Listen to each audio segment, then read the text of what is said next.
Bom, eu me chamo Ellen Fernanda Gomes, eu sou zootecnista de formação. Eu tenho mestrado em qualidade de carne, doutorado em nutrição animal, mas eu gosto de falar que a melhor parte do meu currículo é que eu sou mãe. E dentro de casa eu comecei a perceber que os meus filhos demandavam informação relacionada à minha área de atuação e que muitas vezes eu como mãe não sabia atender, não sabia responder. E aí foi na época da pandemia que eu comecei a escrever histórias infantis para ajudar os meus filhos a entender um pouco mais sobre aquilo que eu fazia, sobre a minha profissão, sobre a zootecnia, sobre a produção animal.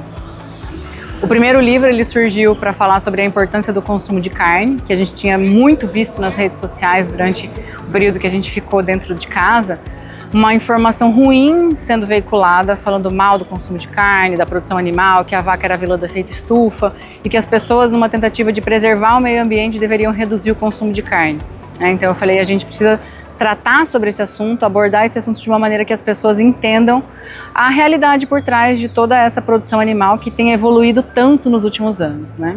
Então o primeiro livro, ele falava sobre a importância do consumo de carne, aí as pessoas liam aquele material, entendiam e falavam, não, beleza, então produzir carne realmente é importante, comer carne é importante, mas a vaca, a produção de bovinos polui o meio ambiente. Então, o segundo livro surgiu para responder essas perguntas. Então, o título do livro é Será que a vaca quer acabar com o planeta?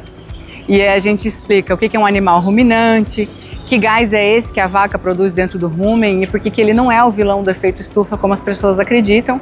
E a responsabilidade maior é nossa dentro das cidades, evitando a queima de combustíveis fósseis, reduzindo o desperdício, né? Então, uma maneira de mostrar para as crianças a realidade por trás desses mitos, né? O projeto inicial era que a gente conseguisse levar essas histórias para dentro das escolas, então nós começamos a fazer um trabalho de formiguinha, pedindo apoio, parcerias, para a gente conseguir produzir esse material em grande escala e levar para dentro das escolas de fato. Por sorte, eu consegui um apoio de uma associação de criadores aqui do Mato Grosso e nós conseguimos imprimir, se eu não me engano, num primeiro momento foram 3.000 livros que foram distribuídos nas escolas em Rondonópolis. Com a participação nas escolas, o assunto começou a movimentar, né? A visita começou a ganhar visibilidade e aí eu consegui outros apoiadores, outros patrocinadores para esses livros. E hoje a gente já tem, eu acho que mais de 20.000 livros distribuídos sobre esses temas, né? E graças a essa visibilidade que esse projeto trouxe, houve parceria com outras empresas também para trazer outros títulos, outros mitos para a conversa. Então a gente já tem um livro lançado que fala sobre a presença de hormônio na carne de frango. Será que tem mesmo? Será que não tem? Será que a gente pode comer a carne de frango sossegado? E a partir disso a gente começou a abordar também assuntos ligados à alimentação, porque de maneira geral as pessoas não sabem aquilo que elas precisam comer para elas ficarem saudáveis, para elas manterem a saúde, a longevidade, né? Então a gente tem 2 últimos títulos que eles foram apoiados por 2 empresas do agro, que eles falam sobre a combinação dos nutrientes no prato, na alimentação da família, que se chama Comer e Crescer, o que tem a ver.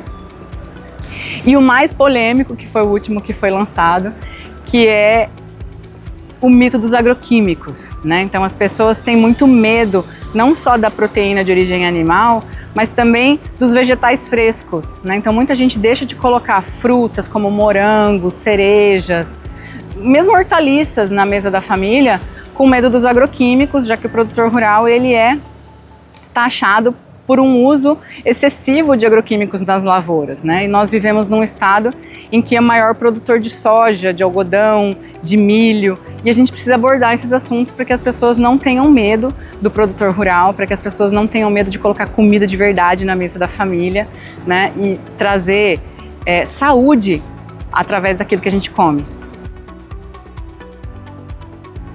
Bom, então nesse último título, que é Será que o produtor quer intoxicar o consumidor? A gente aborda uma situação em que a nossa personagem principal, que ela é a Aninha, a mãe vai oferecer para ela um alimento e ela fala, pera mãe, esse alimento está cheio de veneno. E a mãe vai explicar para ela, como assim veneno? De onde você ouviu isso? Né? Então vamos entender melhor a importância desse produto, desse fitoquímico para que esses alimentos sejam produzidos em grande escala para poder atender toda a demanda da população crescente. E ela vai entender que, hoje em dia, tanto os agroquímicos quanto o uso de sementes transgênicas são essenciais para que o alimento seja produzido na quantidade suficiente para atender a demanda da população. E que hoje em dia a gente não teria condições de produzir alimento para todo mundo sem essas tecnologias, né? Então, se a gente tivesse que produzir alimento à moda antiga, a nossa população não teria condições de crescer como cresceu, tão exponencialmente nos últimos anos, né? Então a gente precisa lançar a mão dessas modernidades, e ainda bem que elas existem, né? Para que a gente possa produzir alimento de qualidade para a mesa do consumidor. É super importante, né? Então, quando eu comecei com o primeiro livrinho, a nossa meta era trabalhar com crianças dentro das escolas para quebrar esses mitos, né? Mas durante as nossas visitas nós percebemos que muitas vezes não são as crianças que têm as dúvidas, são os professores, são os adultos que estão ali convivendo com aquelas crianças. E quando a gente fala sobre esses temas que são muitas vezes polêmicos, a gente gera discussões calorosas, né? Então a gente precisa de alguém que entenda desses assuntos para poder defender essa posição frente a esses seres pensantes que estão em formação. Então, se o professor tem dúvidas sobre esse assunto, ele não vai ter condições de explicar isso de forma adequada para as crianças, né? Então, a gente precisa colocar lá a realidade por trás de cada uma dessas situações para as crianças entenderem e valorizarem aquilo que o nosso país faz de tão bom, de tão bem, que é produzir com responsabilidade.